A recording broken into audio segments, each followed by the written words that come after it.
What's up guys, welcome back to another video. So today I have a very important interview, something that I never thought I would be doing.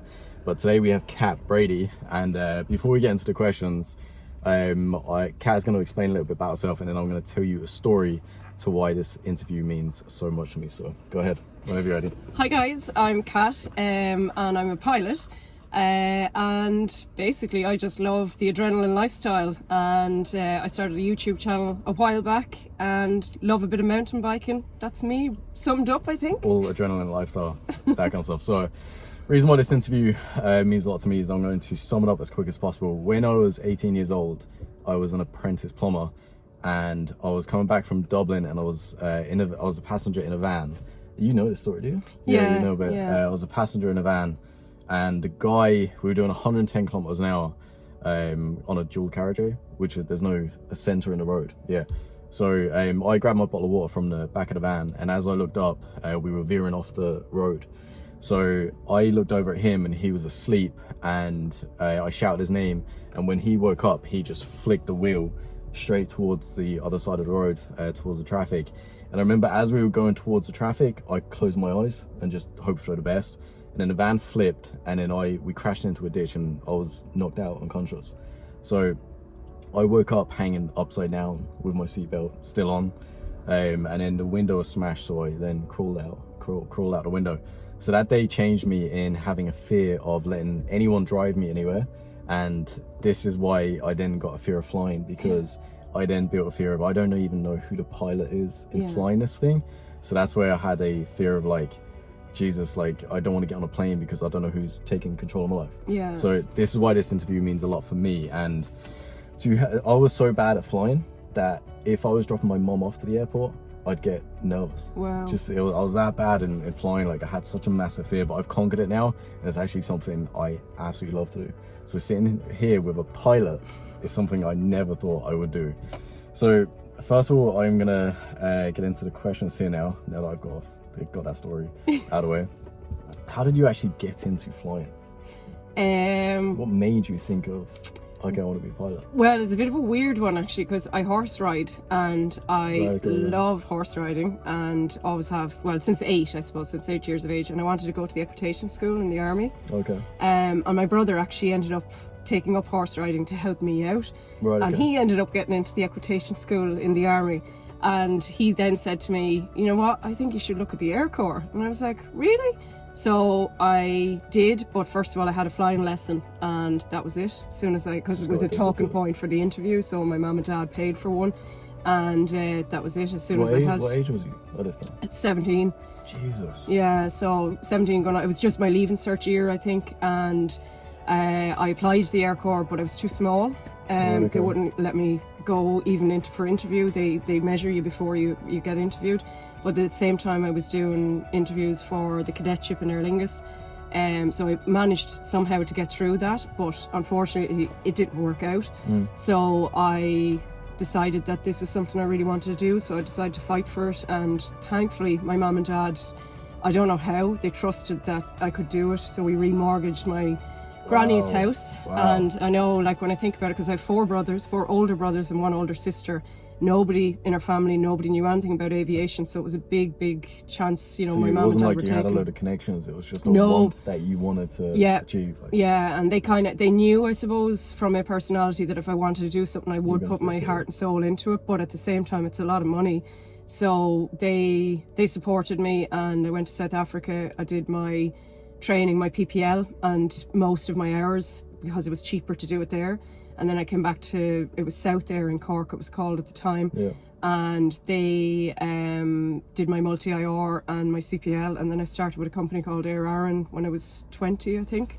And that was the start of my career. So I was lucky in the end. I suppose I was unlucky with some things that happened. And actually I was only 6 months in Air Aran when September 9/11 happened. No way. Jesus, I'd say that was a setback. So I was let go. We were all let go, because I was flying the Shorts aircraft. It was the Shorts 360, and at the time they decided to get rid of it. And they had the ATR, but they had no jobs first. So I went, and I had no degree or anything. Obviously I had started a physics and German degree in DCU, but I'd only a few months done. So I worked with NTL selling digital television door to door. And did that for about 6 months, and then thankfully I got back into Aaron. Yeah, that's quite a journey. I've always wanted to ask this question, right? What does it feel like when it's your first time that you are in control of the jet? So you've done your simulator, you've been flying with another pilot who's more experienced than you. Yeah. But it's your first time taking off. And it's amazing. What does that feel like? To be honest, you're not even nervous because you're trained to do it. It's more excitement. It's more just like you're loving every minute of it. But it happens very quickly. You do your type rating whenever airplane you fly, whether it be a jet or a turboprop. But when you get on the line, you're with the training captain, and your first sector could be you flying, with the training captain. So sometimes you don't even have time to think about it. You're just doing it. You're just doing it, yeah. And you're suddenly like, and you've done so many training hours as well on the simulator and everything. So exactly. Yeah, so you have the time behind you, but it is. I mean, your first couple of days are very overwhelming. Like we often say that to the guys. It's just going to, and girls, it's going to be like just gone, and you won't even realize that you've done it. Because your brain is like at max capacity the whole time. Yes, I'd imagine so. Yeah. And this is one I always I get excited. Like once I overcame the fear of flying. If I was on a flight right now, the last flight I was on was actually before the pandemic. It was like a week before the pandemic. I went to New York City, and like when you're taxiing, as they say, isn't it? So when I'm sitting in the back, I'm looking out the window, and you're literally, that point where you turn and you get onto the runway, and then you level off. Like I get excited with hearing the jets, like the engines like kick in, spooling up. Yeah. What must that be like, where you're at the front, you're in control? There's 200-300 people on board, and you're about to take this thing in like 30,000 feet. It's indescribable. I don't know, for other pilots maybe it wears off, but for me still, every single time I'm like, how am I doing this? Why are they letting me? This isn't real. Why are they letting me? It must be such a buzz. Like I can't. I've obviously never done it, and I often wonder what that must feel like. It is. No, it is. It's incredible. I consider myself so lucky every day that I do a job that I absolutely love. Now, don't get me wrong, like any job, there's tough times and it can be, stressful and stuff, but exactly that moment when you've got over the delays, you've done your load sheets, you've done all your work, and you and the airplane and your first officer or training or whatever, and it's just you guys in air traffic control and off you go for the day. It's just, it's an incredible feeling. I love it. Absolutely love it. There's when I think it was my second time going to Dubai, I was flying with Emirates again, and I remember when I landed and where we were getting the luggage, the Emirates captain and all the air hostesses were standing there as well waiting for their luggage. Yeah. And I'd be the type of person, if I had something to say, I'll probably go up to someone and just talk to them. Yeah. And I went straight up to the captain, and I thought he was the captain anyway, and I was like, "Did you just fly that plane?" And he was like, "I did, sir." And I was like, "Fair play, like well done." Like he was probably like, no, he was delighted with himself. But I was like, the fact that you just took that up in the air and then landed everyone safely on the other side of the world, I just think that's incredible.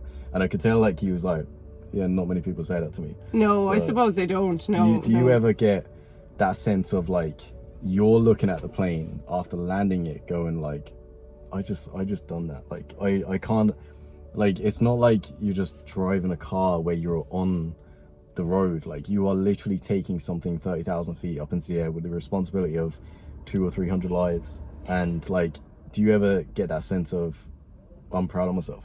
Well, I don't know, because I mean, it's like anything, once you're qualified, anybody can do anything. So I don't think about it that way, but I do think of how lucky I am. I really do. And I think about like every landing, I'm like, oh, that was so cool. I was, I'm excited about it. And because I do a bit of training as well, the joy that I get then when somebody else lands the airplane, and I've taught him or her a little bit more that day, that brings me so much joy. So I don't know if I'd say I'm proud, because I don't think it's any different than any other career. You have to put the work in and you've put the time in. Yeah. But yeah, I'm happy and I'm content, definitely, yeah. Okay.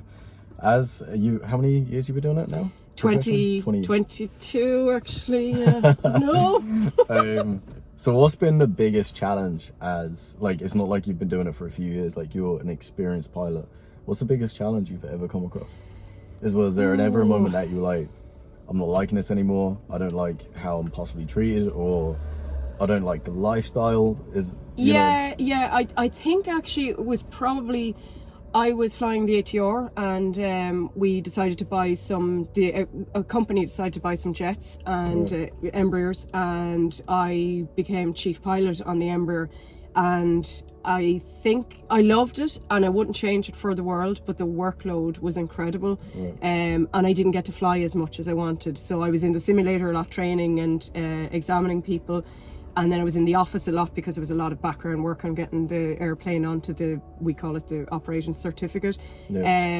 So I missed out a little bit on actually getting to fly that airplane. I think over the time I was on it, I've 800 hours, and I probably should have had 2,000 hours.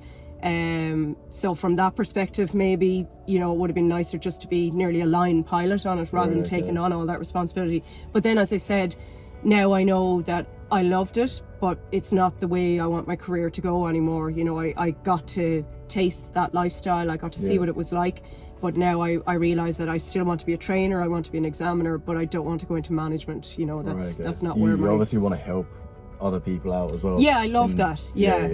I love that part of the job, and the joy that you get when, you know, you can help somebody and they come back to you and say, you know what, that really helped things click for me. You know, that's why I'm doing these interviews, because it's that thought of you're doing your part to help other people who think that they can't do something, but with the correct education and time they can. Exactly. You know what I mean? I don't think there's anything better in the world than that, to be honest.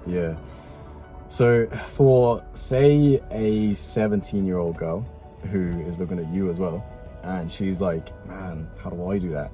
What kind of like advice could you give to, like, what to be a pilot is extremely challenging. Like, look at what you had to remortgage a house. Like, so what advice could you give to a younger person, male or female, looking to become a pilot?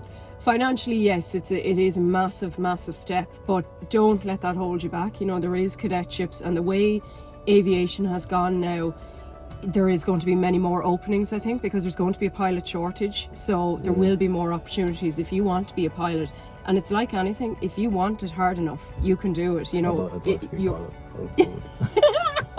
I would. I tried it when I was 18, but I couldn't afford it at the time. But it is possible. Anything is possible. You know, I think I'd be a good pilot. I don't know why. I think I would. Yeah, I'd say you would. I'd say, especially after what you've been through and stuff as well. You know, you'd respect it and you'd love it. You'd love every day. You know, because it can be easy to get disillusioned with anything, any job. And sometimes I think some pilots maybe aren't as appreciative as we should be. You know, even me on a day, sometimes I might be going, oh, giving out about this or that or whatever. You know, we are incredibly lucky what we do, so you have to value that. And the thing about being a pilot is 99% of the time you're loving your job. So if you want to do it, go do it. You know, there is a way that you can do it. If finance is a difficulty, then you can just take it slowly, do a bit at a time, get another job. I have a lot of friends in the company I work for who have done that. You know, they didn't become a pilot in a year or 2 years. They've done it over a 10-year period, you know, but now they're a pilot and they absolutely love it. So, you know, like going back in time to now being like 2022, taking, like, you could be, it's 1:30 in the afternoon and you're 35,000 feet up in the air and it's blue skies and you're just traveling at 400 or 500 miles an hour, like eating your sandwich. Like, that's incredible. Like, that really is incredible. And I know that would be what a lot of people would want to do, because when you go on holidays like twice a year, that moment when you're above the clouds is bliss. If you were to experience that, you probably get used to it, but for you to take a moment to experience that every day must be incredible. It's funny actually, because in the turboprop you're much lower, so a lot of the time you're actually in the clouds. But when you are, because I've flown the jet as well, but when you are above the clouds, it is the most incredible views and stuff. Or, you know, the days that there's no clouds and the views you get. But that's the other thing, every single day is different. Every single view is different. Like, I'm constantly in the cruise taking photos. I'm sure the first officers are just like, oh, she's at it again. But I just value every moment, and, you know, it's only something I've realised. You're absorbing it. Even though you're a pilot, you're still absorbing it. Oh, I love it. I love that means you appreciate your job then as well. I definitely do. No, I do. I know how lucky I am to do it, and you know, I think if it was taken away, I suppose to a certain extent it nearly was taken away a little bit with COVID, because, you know, we all lost, well, not all of us, but a lot of us lost our jobs. So maybe that was, you know, a reminder of how valuable this job is and how much you do miss it too. I'd imagine. All right, 15 minutes. I think we're going to cut off there. Do you want to say anything else, or are you happy with that? I could literally just go on all day here. I've still got 1,002 questions there. Well, no, all I'd say is if you want to be a pilot, you can do it. If you want to do anything in life, you can do it. And don't let anybody tell you can't. I remember when I was young, people were like, where's she going to be a pilot? You know, so just don't let anybody hold you back. You can do it. Excellent. Right, thank you very much. I've learned a lot there as well, and I would say we're gonna have to come back again. Like, I'm gonna write out another list of questions eventually. But yeah, I hope you liked the video, guys. I'll be back soon. I'm actually interviewing another person there later on today, so I'll be back soon with more interviews. But thank you very much for watching. I'll be back soon. Take it easy, guys.